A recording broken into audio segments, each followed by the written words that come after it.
Assalamu alaikum. I hope everyone is doing well and good. So today we are starting the topical questions for the chapter supply, right? हम लोग supply के chapter के topical questions शुरू कर रहे हैं. Okay? So our first question number one, define the term supply, 2 marks. Very easy question. ठीक है? Since we have to complete these questions in just 1 hour, so what you will do is कि अगर आप पीछे रह जाएंगे तो you gonna take screenshot. Otherwise आपको क्लास के बाद फौरन से पीडीएफ मिल जाएगी तो you can copy it later on your own pace. Okay, no problem. So question number one is define the term supply. तो as you all know, supply की definition क्या हमने पढ़ी है ना? Supply represents willingness and ability of a producer to produce or sell a good or service. Sir supply की definition क्या है भाई? सप्लाई की डेफिनेशन क्या है? सप्लाई रिप्रेजेंट करता है विलिंगनेस को और एबिलिटी को, किसकी? प्रोड्यूसर की, कि वो किसी गुड या सर्विस को पहले प्रोड्यूस करेगा या फिर उसको सेल करेगा अगर डायरेक्ट खरीद रहा है तो सर सप्लाई की डेफिनेशन क्या है? Supply represents willingness and ability of a producer to produce और सेल अ गुड और service. Okay, so let's start with question number one. Answer number one. Question number one कह रहा है define supply. So what is supply? Supply represents willingness and ability. Supply represents willingness and ability. Supply represents willingness and ability of a producer, right?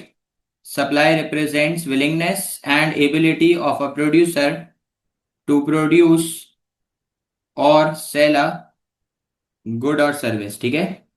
Supply क्या represent करता है? Sir supply represent करता है willingness को और ability को, किसकी भाई? प्रोड्यूसर की, कि वो किसी गुड या सर्विस को प्रोड्यूस करेगा और उसके बाद उसको सेल करेगा. सही है भाई. Question number two. Question number two क्या है भाई? क्वेश्चन नंबर टू है एक्सप्लेन लॉ ऑफ सप्लाई. अच्छा, ये 2 मार्क्स नहीं है, ये 4 मार्क्स है. क्वेश्चन नंबर टू क्या कह रहा है? Explain law of supply. तो आपको याद है भाई, लॉ ऑफ सप्लाई प्रोड्यूसर के प्रिस्पेक्टिव से, और प्रोड्यूसर का एम क्या है? टोटल रेवेन्यू को मैक्सिमाइज करना, राइट? हमने पढ़ा है भाई. Sir law of supply is according to the perspective of producer and producer has an aim of profit maximisation. और प्रोड्यूसर क्या कहता है? सर प्रोड्यूसर कहता है कि मैं ज्यादा प्राइस पे ज्यादा माल सप्लाई करूंगा क्योंकि रेवेन्यू ज्यादा है, और मैं कम प्राइस पे कम माल सप्लाई करूंगा क्योंकि रेवेन्यू कम है. सर लॉ ऑफ सप्लाई क्या कहता है? सर लॉ ऑफ सप्लाई कहता है कि as a producer I am gonna supply more at a higher price and I am gonna supply less at a lower price. Sir ऐसा क्यों करेगा वो? ऐसा इसलिए करेगा क्योंकि ज्यादा प्राइस पे ज्यादा रेवेन्यू है, कम प्राइस पे कम रेवेन्यू है. तो as you guys can see कि जब प्राइस बढ़ रही है तो क्वांटिटी सप्लाइड भी बढ़ रही है, और जब प्राइस कम हो रही है तो क्वांटिटी सप्लाइड भी कम हो रही है. तो इन दोनों की जो डायरेक्शन है वो सेम है. तो मैंने आपको बताया कि जब भी दो वेरिएबल सेम डायरेक्शन में जा रहे हैं तो इट मींस आपका जो रिलेशनशिप है वो पॉजिटिव है. और आपको क्लास के पहले दिन से एक बात सिखाई जा रही है कि डायग्राम हमेशा किसको देख के बनाई जाती है? रिलेशनशिप को. तो अगर आपका रिलेशनशिप पॉजिटिव है तो जो आपका कर्व है वो अपवर्ड स्लोपिंग होगा, राइट? तो सर लॉ ऑफ सप्लाई कह रहा है कि प्राइस और क्वांटिटी सप्लाइड में पॉजिटिव रिलेशनशिप है. दैट इज वाई जो हमारा सप्लाई कर्व है वो कौन सा है? वो अपवर्ड स्लोपिंग है. ठीक है, तो अब हम लॉ ऑफ सप्लाई समझें. Sir what is law of supply? बेटा law of supply is according to the perspective of producer, right? Law of supply is according to the perspective of producer. Law of supply is according to the perspective of producer. ठीक है. Law of supply is according to the perspective of producer, comma, it states that whenever price increases, it states that whenever price increases. बेटा ये law क्या कहता है कि जब भी प्राइस बढ़ेगी क्वांटिटी सप्लाइड बढ़ेगी. मैंने आपको एक वर्ड सिखाया था, क्या वो वर्ड याद है आप सबको? जब भी प्राइस बढ़ेगी तो क्वांटिटी सप्लाइड बढ़ेगी तो सही, लेकिन एक वर्ड सिखाया था. क्या लिखूं? Whenever price increases. क्या लिखूं? कोई बच्चा बताएगा प्लीज चैट बॉक्स पे. Whenever price increases quantity supplied x tends. Good, बेहतरीन. Whenever price increases, quantity supplied extends, and whenever price decreases, quantity supplied contracts. सही है. Whenever price increases, quantity supplied extends, and whenever price decreases, quantity supplied contracts. सही कह रहा हूं भाई? जब भी प्राइस बढ़ेगी क्वांटिटी सप्लाइड एक्सटेंड होगी, जब भी प्राइस कम होगी क्वांटिटी सप्लाइड कॉन्ट्रैक्ट होगी। तो कौन सा रिलेशनशिप है इन दोनों के दरमियान? तो मैं इधर क्या लिखूं? So there is an existence of so there is an existence of positive relationship so there is an existence of positive relationship between so there is an existence of positive relationship between price and quantity supplied. So there is an existence of positive relationship between price and quantity supplied, comma,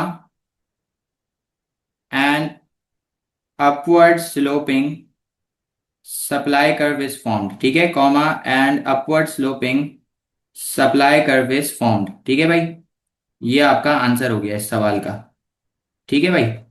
sir law of supply क्या कहता है? Sir law of supply कहता है कि जब भी price बढ़ेगी quantity supplied बढ़ जाएगी, जब भी प्राइस कम होगी क्वांटिटी सप्लाइड कम हो जाएगी। तो प्राइस और क्वांटिटी सप्लाइड के दरमियान पॉजिटिव रिलेशन है, और इसी वजह से जो हमारा सप्लाई कर्व है वो अपवर्ड स्लोपिंग होगा, जो कि मैं नेक्स्ट डायग्राम में बना के दिखाऊंगा आपको। करेक्ट? Okay, now listen. अब हम लोग जा रहे हैं क्वेश्चन नंबर 3 की तरफ। ठीक है, क्वेश्चन नंबर 3 की तरफ सुनिएगा। क्वेश्चन नंबर 3 क्या कह रहा है? बहुत इजी क्वेश्चन है, आपकी डायग्राम फिर से एक बार रिवाइज हो जाएगी। Using diagram explain the effect of changes in price on quantity supplied.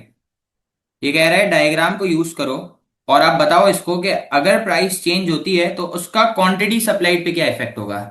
तो चेंज का मतलब क्या है? प्राइस बढ़ भी सकती है और प्राइस कम भी हो सकती है।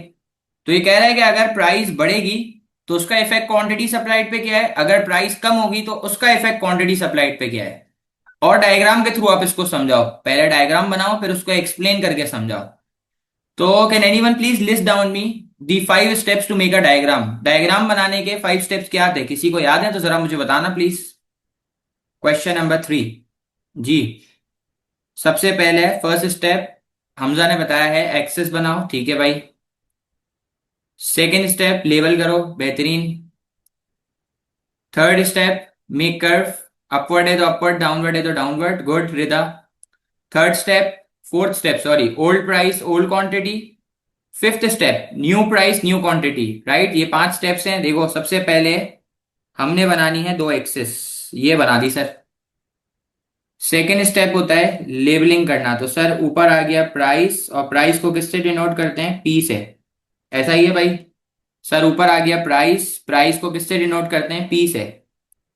सर नीचे आ जाएगा क्वांटिटी सप्लाइड, और क्वांटिटी को किससे डिनोट करते हैं? सर क्वांटिटी को क्यू से डिनोट करते हैं। ऐसा ही है भाई। अच्छा अब मुझे बताओ, प्राइस और क्वांटिटी सप्लाइड के दरमियान पॉजिटिव रिलेशन है, that is why my supply curve is upward sloping. लेकिन आप देखो मैंने ओरिजिन से टच नहीं करा है यहाँ, ओरिजिन के थोड़ा सा ऊपर से बनाया है।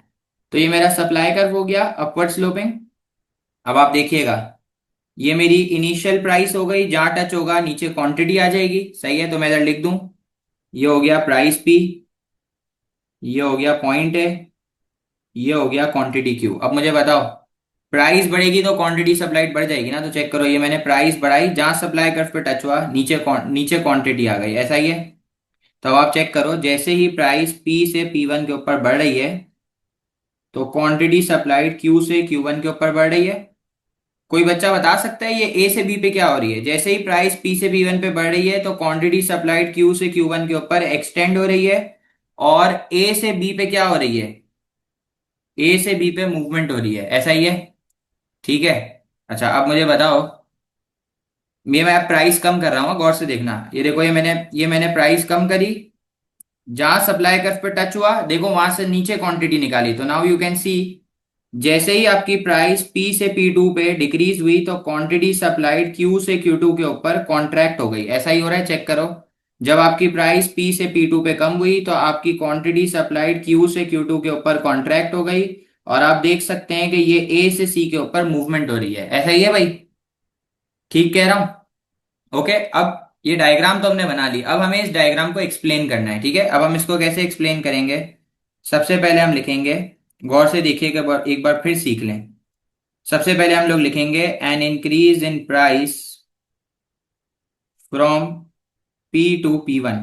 अच्छा, आपको याद है मैंने आपको एक चीज बताई थी कि इस डायग्राम के अंदर एक इनविजिबल हैंड मौजूद है, उसका नाम याद है सबको? ये जो प्राइस बढ़ रही है और प्राइस कम हो रही है, इसके पीछे एक रीजन था, वो रीजन याद है? वो इनविजिबल हैंड याद है सबको? सर, इस प्राइस के बढ़ने और कम होने के पीछे एक इनविजिबल हैंड है जिसका नाम है डिमांड। तो मैं क्या लिखूंगा इधर? An increase in price from P to P1 due to increase in demand. An increase in price from P to P1 due to increase in demand will extend. जब प्राइस बढ़ती है तो क्वांटिटी सप्लाइड बढ़ती है ना, तो क्या लिखूंगा? Will extend quantity supplied from Q to Q1, will extend quantity supplied from Q to Q1, causing movement from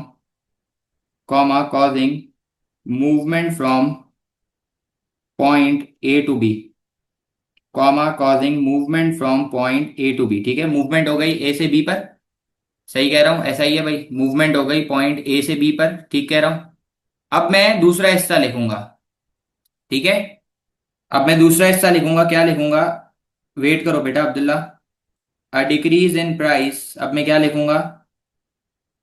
a decrease in price from P to due to decrease in demand. बेटा, जब price के बढ़ने के पीछे reason था demand का बढ़ना, तो प्राइस के कम होने के पीछे रीजन होगा डिमांड का कम होना, right? So a decrease in price from P to P2 due to decrease in demand will contract quantity supplied, from Q to Q2। ऐसा ही है भाई, क्वांटिटी सप्लाइड कॉन्ट्रैक्ट हो रही है Q से Q2 पे, जिसकी वजह से मूवमेंट कहां पर हो रही है? ए से बी या ए से सी?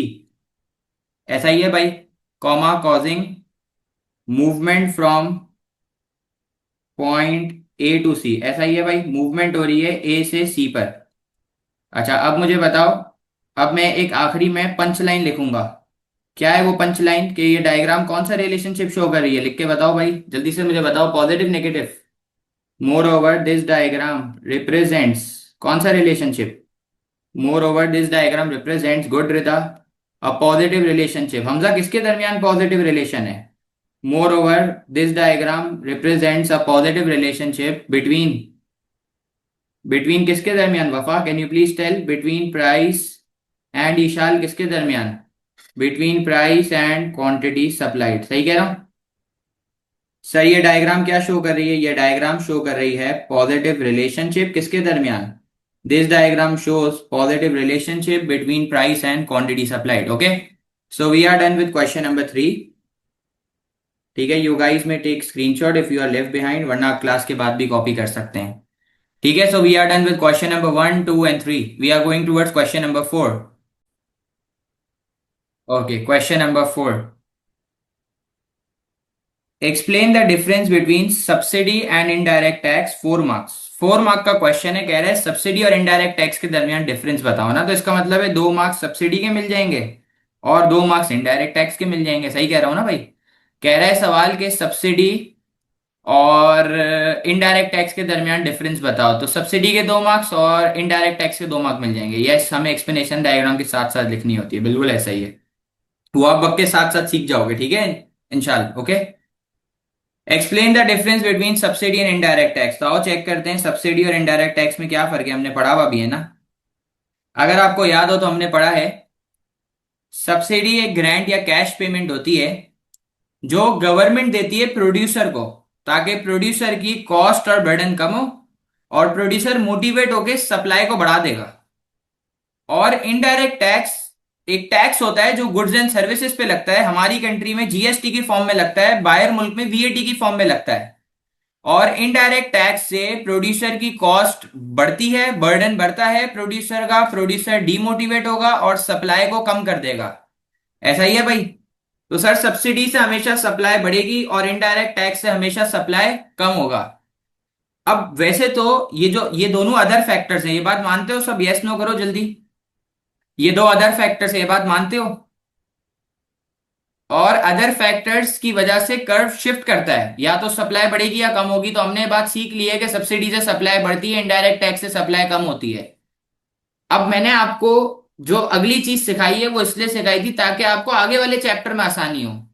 जब सप्लाई बढ़ेगी तो उसका क्या रिजल्ट होगा भाई? जब सप्लाई बढ़ेगी, माल ज्यादा बनेगा तो सरप्लस में होगा, और जब सरप्लस में होगा तो प्राइस कम होगी, और जब भी प्राइस कम होगी क्वांटिटी डिमांड बढ़ जाएगी। कितने से बढ़ेगी ये कौन बताएगा? ये पीईडी बताएगा, करेक्ट। और जब इनडायरेक्ट टैक्स लगेगा तो उससे सप्लाई कम होगी, सप्लाई कम होगी, माल कम बनेगा तो मार्केट में शॉर्टेज होगी, और जब शॉर्टेज होगी तो प्राइस बढ़ जाएगी, प्राइस बढ़ेगी तो क्वांटिटी डिमांड कम होगी। कितने से कम होगी? उसके लिए एक चैप्टर पढ़ा था जिसका नाम था पीईडी। सो आई थिंक मुझे क्वेश्चन नंबर 4, जो कि क्या है, जो कि है explain the difference between subsidy and indirect tax, वो शुरू कर देना चाहिए, right. So question number 4 is explain the difference between subsidy and indirect tax. आए स्टार्ट करते हैं, आ जाए। Question number 4। Okay, subsidy. Subsidy subsidy is a grant और cash payment. Subsidy is a grant और cash payment provided by the government to the producer. ऐसा ही है भाई, सब्सिडी एक ग्रांट या कैश पेमेंट है जो गवर्नमेंट प्रोवाइड करती है प्रोड्यूसर को। किसके फायदे के लिए? कंज्यूमर के। For the benefit of consumers. ऐसा ही है। सब्सिडी इज अ ग्रांट और cash payment which is provided by the government to the producer for the benefit of consumer, जिससे प्रोड्यूसर की कॉस्ट बर्डन कम होती है। तो मैं लिखूं which will reduce cost and burden of the producer, which will reduce cost and burden of the producer. सही है, जिससे प्रोड्यूसर की कॉस्ट बर्डन कम होगी। Which will reduce cost and burden of the producer, which will motivate him to increase his supply. ठीक है, which will motivate him to increase his supply. सही है। अगर आप यहां तक भी लिखते हो तो कोई मसला नहीं है, लेकिन अभी हम प्रैक्टिस करें तो हम पूरा लिखेंगे। सप्लाई बढ़ेगी तो सरप्लस होगा या शॉर्टेज? जवाब देना भाई, सब चैट बॉक्स ओपन रखें please. Which will motivate him to increase supply, जिससे सरप्लस होगा या शॉर्टेज होगी? प्लीज सब जवाब दें। Which will create surplus. Surplus होगा तो प्राइस बढ़ेगी या कम होगी? जवाब देना भाई। Which will create surplus of product causing prices to fall या rise? Causing prices to fall. सब सरप्लस होगा तो प्राइस कम होगी, और प्राइस कम होगी तो क्वांटिटी डिमांड क्या होगी? बढ़ेगी या कम होगी? क्या होगी भाई? Which will extend quantity demanded. ऐसा ही है भाई, which will extend quantity demanded. लेकिन ये क्वांटिटी डिमांड कितने से एक्सटेंड होगी ये कौन बताता है? ये कौन बताता है? ये बताता है पीईडी। तो मैं इधर लिखूं बट इट डिपेंड्स अपॉन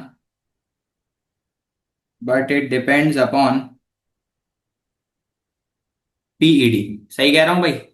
तो ये सब्सिडी की डेफिनेशन है। अब हमें डेफिनेशन देनी है इनडायरेक्ट टैक्स की, कि यार सर इनडायरेक्ट टैक्स क्या होता है। सुनना आप सुकून से बेटा। इनडायरेक्ट टैक्स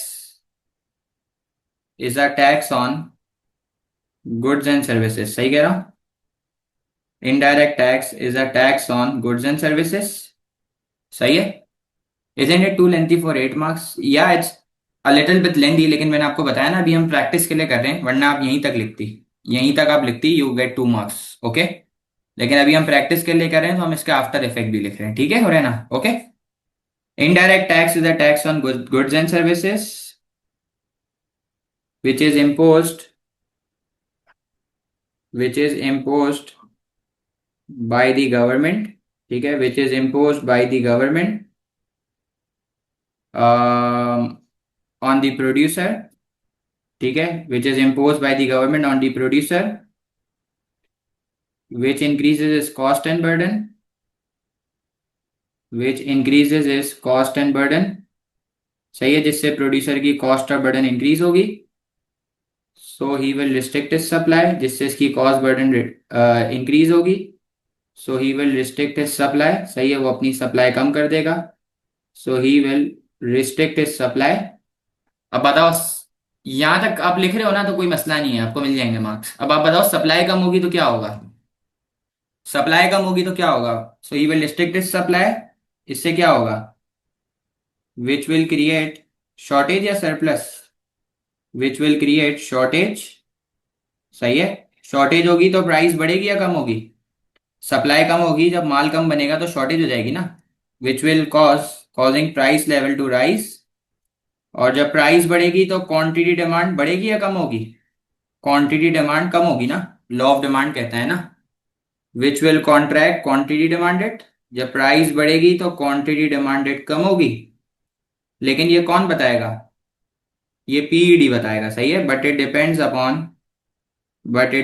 अपॉन किसके ऊपर डिपेंड करता है? But it depends upon PED. सही कह रहा हूं? तो ये आपका आंसर था। I know it's quite long, 4 mark के लिए इतना ज्यादा नहीं चाहिए होता, हम सिर्फ इतना ही लिख देते काफी होता कि सर सब्सिडी से सप्लाई बढ़ जाती और इनडायरेक्ट टैक्स से सप्लाई कम हो जाती। It's enough, you get 4 on 4। Okay, लेकिन हमने अभी प्रैक्टिस करें इसलिए हम क्वाइट डिटेल में जा रहे हैं। ठीक है। सो question number 4, is it clear? Okay, question number 5। Explain the effect of increase in cost of production will affect supply of cigarettes. ये कह रहा है कि अगर कॉस्ट ऑफ प्रोडक्शन बढ़ती है तो इससे सिगरेट की सप्लाई के ऊपर क्या इफेक्ट होगा। जो बच्चा रिवीजन कर रहा है ना, उसको तो डायरेक्ट पता होगा कि यार अगर कॉस्ट ऑफ प्रोडक्शन बढ़ेगी ना तो सप्लाई कम होगी। कैसे कम होगी आप सुनना। सर जब कॉस्ट ऑफ प्रोडक्शन बढ़ेगी तो प्रोड्यूसर का कॉस्ट बढ़ेगी या कम होगी? प्रोड्यूसर की कॉस्ट बढ़ेगी। सही कह रहा हूं, कॉस्ट ऑफ प्रोडक्शन बढ़ेगी तो प्रोड्यूसर की कॉस्ट बढ़ जाएगी। कॉस्ट बढ़ेगी तो प्रोड्यूसर का बर्डन बढ़ेगा, और जब बर्डन बढ़ेगा तो प्रोड्यूसर डीमोटिवेट हो जाएगा और सप्लाई को कम कर देगा। अब मुझे कोई बच्चा बताएगा सर डायग्राम क्या बनेगी? 2 मार्क तो एक्सप्लेनेशन के मिल गए, 2 मार्क डायग्राम के मिलेंगे। डायग्राम में किधर शिफ्ट करूं, लेफ्ट राइट? जी भाई, डायग्राम में किधर शिफ्ट करें, लेफ्ट या राइट? डायग्राम में लेफ्ट वर्ड शिफ्ट करेंगे। सही है, ऐसा ही है। तो सर कॉस्ट ऑफ प्रोडक्शन के बढ़ने से सप्लाई कम हो जाएगी। किस चीज की सप्लाई? सिगरेट की सप्लाई। ऐसा ही है, सुट्टा सिगरेट। चलें भाई शुरू करें क्वेश्चन नंबर 5। आ जाओ क्वेश्चन नंबर 5। अच्छा जी, क्वेश्चन नंबर 5 इधर चेक करो, आओ। Answer number 5। ठीक है, अब हम क्या लिखेंगे क्वेश्चन नंबर 5 में? N increase in, okay, question number 5। N increase in cost of production, N increase in cost of production will increase, an increase in cost of production will increase cost and burden of producer. An increase in cost of production will increase cost and burden of producer, which will, an increase in cost of production will increase cost and burden of producer, which will demotivate him, to reduce his supply. सही है, which will demotivate him to reduce his supply, which will cause, a leftwards shift, which will cause a leftwards shift in supply curve, which will cause a leftwards shift in supply curve from S to S1 as shown in diagram below. As shown in diagram below। ऐसा ही है भाई। अब आप इधर देखिएगा, गौर से देखिएगा। सबसे पहले हमने बनानी है 2 एक्सिस। ठीक हो गया, ये हमने 2 एक्सिस बना ली। उसके बाद हमने लेबलिंग करनी है। बेटा हम डायग्राम किसकी बना रहे हैं? किसकी मार्केट के ऊपर इफेक्ट आया है? सिगरेट की ना। तो डायग्राम भी सिगरेट की है तो लेबलिंग भी सिगरेट की होगी। तो ऊपर आ जाएगा प्राइस ऑफ सिगरेट्स और नीचे आ जाएगा क्वांटिटी ऑफ सिगरेट्स। अच्छा जी, अब मुझे आप लोग जवाब दीजिएगा प्लीज।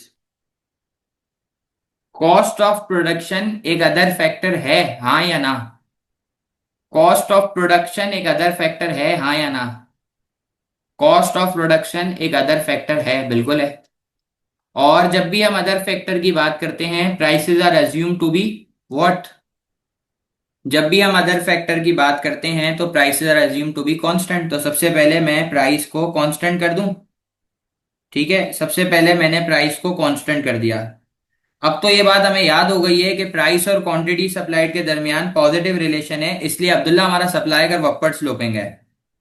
जहां ये टच हो रहा है नीचे क्वांटिटी आ गई, ठीक है, अभी तक मैंने कुछ भी नहीं करा, जहां ये टच हुआ नीचे मैंने क्वांटिटी निकाल दी, सही है, ये मेरा सप्लाई कर्व हो गया। जहां टच हो गया नीचे क्वांटिटी आ गई। अब मुझे बताओ, सिगरेट की सप्लाई कम हो रही है ना, लेफ्टवर्ड शिफ्ट होगा पीछे की तरफ, सही करा है?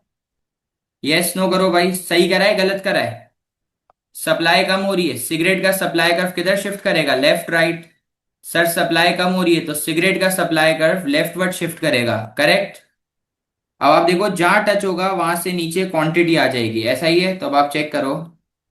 सर सप्लाई कम हुई है तो सिगरेट के सप्लाई कर्व ने लेफ्टवर्ड शिफ्ट मारा है फ्रॉम S to S1, सही कह रहा हूं? सर सप्लाई कम होगी तो सिगरेट के सप्लाई कर्व ने मारा लेफ्टवर्ड शिफ्ट। और अब अगर आप नोटिस करो तो सेम प्राइस के ऊपर सिगरेट की सप्लाई कम हो गई है। क्यों कम हो गई है भाई सिगरेट की सप्लाई क्यों कम हो गई है? इसके पीछे रीजन क्या है कि cost of production, the cost of producing cigarettes have increased. Yes, ठीक कह रहा हूं गलत कह रहा हूं? जी भाई, ठीक कह रहा हूं गलत कह रहा हूं? ओके, सेट है। ओके, क्वेश्चन नंबर 6 इंतहाई बच्चों वाला एमसीक्यू में दबा कर आता है। बहुत ज्यादा आता है एमसीक्यू के अंदर, बहुत ज्यादा है, एक्सट्रीम आता है। और एक आध बार आई गेस पेपर 2 के अंदर 2 मार्क की डेफिनेशन में भी आ गया है, बच्चों वाला एमसीक्यू। आओ चेक करते हैं, बच्चों वाला क्वेश्चन, सॉरी। अच्छा जी, क्वेश्चन नंबर 6 क्या कह रहा है? क्वेश्चन नंबर 6 कह रहा है defined the term market supply. 2 mark, बहुत आसान डेफिनेशन है, आओ देखते हैं क्या है ये मार्केट सप्लाई, आओ चेक करते हैं। ये देखो भाई, ये है सप्लाई कर्व। ये जो आपके सामने सप्लाई कर्व है, ये कौन सी एयरलाइन का है? एमिरेट्स का। और एमिरेट्स जो है वो कितनी फ्लाइट्स उड़ा रहा है? एमिरेट्स कितनी फ्लाइट्स कंडक्ट कर रहा है? कितनी फ्लाइट्स दे रहा है एमिरेट्स? 100 फ्लाइट्स ऑफर कर रहा है। पूरे महीने में एमिरेट्स कितनी फ्लाइट्स ऑफर कर रहा है? 100। ये सप्लाई कर रहा है कतर एयरवे का। कतर एयरवे कितनी सप्लाई ऑफर कर रहा है, कितनी महीने में कितनी फ्लाइट्स ऑफर कर रहा है? 120। बेटा एमिरेट्स ऑफर कर रहा है 100 flights in a month. Qatar Airways supply कर रहा है 120 flights in a month. So what is total supply? Total flights कितनी उड़ रही है पूरे महीने में? एमिरेट्स की 100 है, कतर एयरवेज की 120 है, टोटल टोटल कितनी है? टोटल कितनी उड़ रही है? टोटल 220 उड़ रही है। What is the total supply of flights from both Emirates and Qatar Airways? दोनों की सप्लाई क्या है, टोटल सप्लाई क्या है? 220। तो सवाल, ये 220 कैसे आया? ये 220 कैसे आया? मैंने एमिरेट्स की सप्लाई और कतर एयरवेज की सप्लाई को ऐड कर दिया, तो मेरे पास मार्केट सप्लाई यानी कि टोटल सप्लाई आ गई, जो कि कितनी है? जो कि है 220 फ्लाइट्स, ऐसा ही है। तो मुझे एक बात बताओ, मैंने कैसे ऐड करा? यूं ऐड करा ना। इसको क्या कहते हैं, हॉरिजॉन्टल वर्टिकल क्या कहते हैं इसको? इसको क्या कहते हैं? इसको हॉरिजॉन्टल कहते हैं ना। सही कह रहा हूं या गलत कह रहा हूं? मैंने हॉरिजॉन्टली ऐड करा, ऐसा ही है भाई। तो मार्केट सप्लाई की डेफिनेशन क्या होगी? Market supply is the horizontal sum of all individual supply. ऐसा ही है भाई, मार्केट सप्लाई या टोटल सप्लाई क्या है? Market supply is the horizontal sum of all supply. How is it calculated? It is calculated by adding supply of all individuals. सही कह रहा हूं? It is calculated by adding supply of all individual firm. सही कह रहा हूं भाई? Market supply कैसे कैलकुलेट होती है? सारी इंडिविजुअल फर्म की सप्लाई को ऐड करते जाओ तो आपके पास मार्केट सप्लाई आ जाएगी। ठीक कह रहा हूं? बोलो भाई, सही कह रहा हूं भाई? व्हाट इज, सवाल था डिफाइन मार्केट सप्लाई। सवाल क्या है भाई? सवाल है define market supply. Sir what is market supply? Market supply is the horizontal summation of all individual supply curve. ऐसा ही है भाई, चेक कर लो। ये आपका हो गया आंसर नंबर 6। ठीक कह रहा हूं, जादू कर दिया मैंने। ये आंसर नंबर 6 हो गया, ऐसा ही है भाई। ठीक है, वर्टिकल हो सकता है, नहीं वर्टिकल नहीं हो सकता वफा, हॉरिजॉन्टल होगा ना, हम लोग यूं ऐड कर रहे हैं ना हॉरिजॉन्टली। अगर आप वर्टिकल ऐड करोगी तो क्वांटिटी तो नहीं हो सकता ना, क्योंकि आप सेम प्राइस के ऊपर एमिरेट्स और कतर एयरवेज की फ्लाइट को ऐड करोगी, ठीक है, तो आपके पास टोटल सप्लाई आ जाएगी, सही है। वर्टिकल का मतलब है यूं ऐड करना, तो यूं नहीं हो रहा ना, ऐड तो यूं हो रहा है ना, ठीक है। Okay, last question is a little bit tricky, लेकिन ट्रिकी नहीं है। मैंने बोला जो रिवाइज कर रहा है ना उसके लिए तो क्वेश्चन बच्चों वाला है। लास्ट वाला क्वेश्चन सबसे इंपॉर्टेंट क्वेश्चन है इस पूरी पीडीएफ के अंदर। लास्ट वाले क्वेश्चन के लिए मैं आपको टाइम दूंगा कि आप सोच के जवाब दो। हालांकि बहुत इजी क्वेश्चन है, ठीक है। पूरे टॉपिक का आप यूं समझो कंक्लूजन है। पूरे टॉपिक के अंदर जो हमने पढ़ा है ना उसका एक शॉर्टर वर्जन है। Question number 7, last question for today. अच्छा जी, क्वेश्चन नंबर 7 क्या कह रहा है? क्वेश्चन नंबर 7 तीन अलग अलग वर्डिंग्स में आया, तीन अलग अलग स्टेटमेंट में आया है। तीनों का जवाब एक ही है, बस तीन अलग अलग वर्डिंग के अंदर आया है। पहला क्वेश्चन कह रहा है, question number 7, explain the difference between changes in supply and changes in quantity supplied. ये कह रहा है कि चेंजेस इन सप्लाई और चेंजेस इन क्वांटिटी सप्लाइड में क्या फर्क है। सही है। अगला क्या कह रहा है? Explain the difference between movement along the supply curve and shift along the supply curve. Sorry, ये डिमांड काट देना, ये गलत लिखा हुआ है। Explain the difference between movement along the supply curve and shift along the supply curve. अच्छा, फिर अगला क्या कह रहा है? अगला कह रहा है explain the difference between extension and contraction in quantity supplied and increase or decrease in supply। भाई इन तीनों सवाल का आंसर सेम है। पहला वाला क्वेश्चन कह रहा है कि क्वांटिटी सप्लाइड और सप्लाई में क्या फर्क है। पहला क्वेश्चन क्या कह रहा है सर? पहला क्वेश्चन कह रहा है कि क्वांटिटी सप्लाइड और सप्लाई में क्या फर्क है। और दूसरा क्वेश्चन कह रहा है कि मूवमेंट और शिफ्ट में क्या फर्क है। और तीसरा क्वेश्चन कह रहा है कि कॉन्ट्रैक्शन एक्सटेंशन में और इंक्रीज डिक्रीज में क्या फर्क है। ऐसा ही है भाई। अब इसका सारा जवाब सोच दे मुझे, आपको पढ़ाया गया है ये भी, ऐसा नहीं है कि नहीं पढ़ाया गया। बहुत इजी क्वेश्चन है। 2 मार्क आपको मिलेंगे लिखने के चेंजेस इन सप्लाई और क्वांटिटी सप्लाइड में क्या फर्क है, या फिर 2 मार्क आपको मिलेंगे मूवमेंट और शिफ्ट के फर्क को समझाने में, 2-2 मार्क दोनों के मिलेंगे। या फिर आप बताओगे एक्सटेंशन कॉन्ट्रैक्शन का फर्क और इंक्रीज डिक्रीज का, तो दोनों के 2-2 आपको मिल जाएंगे। सही है, तो अब आप सोचो और मुझे बताओ। अगर आपको याद हो तो आपको ये बात पढ़ाई गई है, मैं आपको दिखाता हूँ, 1 मिनट रुको। अगर आपको याद हो तो आपको ये हेडिंग जाते जाते पढ़ाई गई थी क्लास के अंदर, और आपको ये बात बताई थी कि क्वांटिटी सप्लाइड में चेंज आता है प्राइस की वजह से। आपको लॉ ऑफ सप्लाई याद है?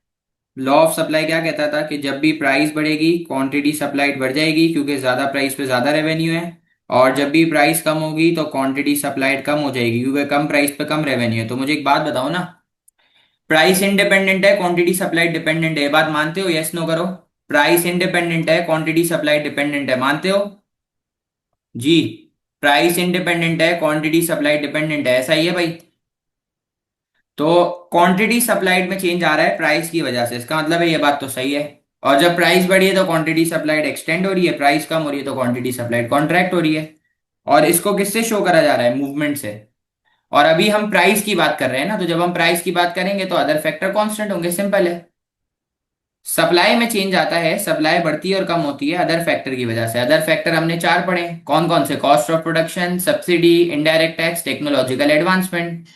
और ये जो सप्लाई बढ़ती है और कम होती है इसको शिफ्ट से शो करा जाता है। और जब भी हम अदर फैक्टर की बात करते हैं तो prices are assume to be constant, simple है। तो 2 मार्क आपको चेंजेस इन क्वांटिटी सप्लाइड के, यानी कि कॉन्ट्रैक्शन एक्सटेंशन के, यानी कि मूवमेंट के मिल जाएंगे। और 2 मार्क आपको मिल जाएंगे चेंजेस इन सप्लाई यानी कि शिफ्ट के और इंक्रीज डिक्रीज के। सही है, उन तीनों सवाल को मैंने सम अप कर दिया। ठीक है, लास्ट क्वेश्चन आ जाए। Okay, last question for today. Okay, so what is the last question? Changes in quantity supplied, changes in quantity supplied. नहीं, डायग्राम ड्रॉ नहीं होगी बेटा, 4 मार्क का सवाल है, दोनों के आपको 2-2 मिल जाएंगे, ठीक है। Changes in quantity supplied is due to, changes in quantity supplied is due to changes in price. Changes in quantity supplied is due to changes in prices, comma, it causes contraction, comma, it causes contraction and extension in quantity supplied, It causes contraction and extension in quantity supplied, which is represented which is represented by a movement along supply curve, which is represented by a movement along supply curve. सही कह रहा हूँ, which is represented by a movement along supply curve, comma, keeping other factors, comma, keeping other factors constant. ठीक है भाई, ये हो गया। अब आप नेक्स्ट क्वेश्चन करोगे, मतलब नेक्स्ट पार्ट लिखोगे जिसका नाम है चेंजेस इन सप्लाई। तो आप क्या लिखोगे? Changes in supply is due to changes in other factors. ठीक है, changes in supply is due to changes in other factors, ऐसा ही है। सप्लाई में चेंज है due to changes in other factor, और अदर फैक्टर की वजह से सप्लाई बढ़ती और कम होती है ना, तो मैं क्या लिखूं? Which causes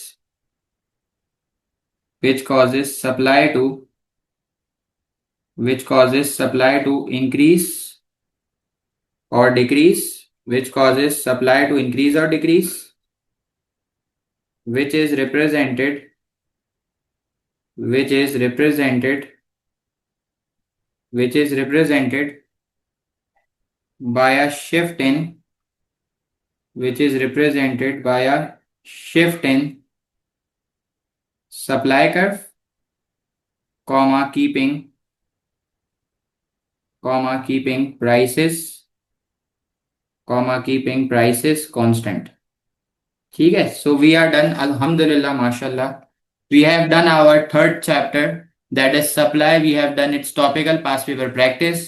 On Wednesday, inshallah, we will be starting our fourth chapter, which is a very very important chapter, that is market. Because उस market के chapter के अंदर CI के अंदर confirmed 6 mark का question आता ही आता है। तो it would be a very important chapter, जो मिस करेगा उसका बहुत heavy huge loss होगा। It would be a huge loss for everyone। ठीक है, तो मेक श्योर करना कि जो अब आने वाला चैप्टर है उसमें कोई भी क्लास स्किप ना हो आपकी।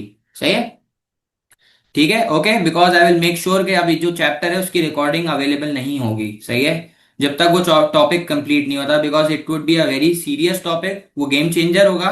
उसमें 6 मार्क का सवाल आता ही आता है, तो आई वुड अप्रिशिएट कि अगर हर कोई लाइव क्लास लेगा। सही है, इमरजेंसी है तो कोई इशू नहीं है, लेकिन आई गेस वो एक बहुत इंपॉर्टेंट चैप्टर है। ठीक है, ओके जी, थैंक यू।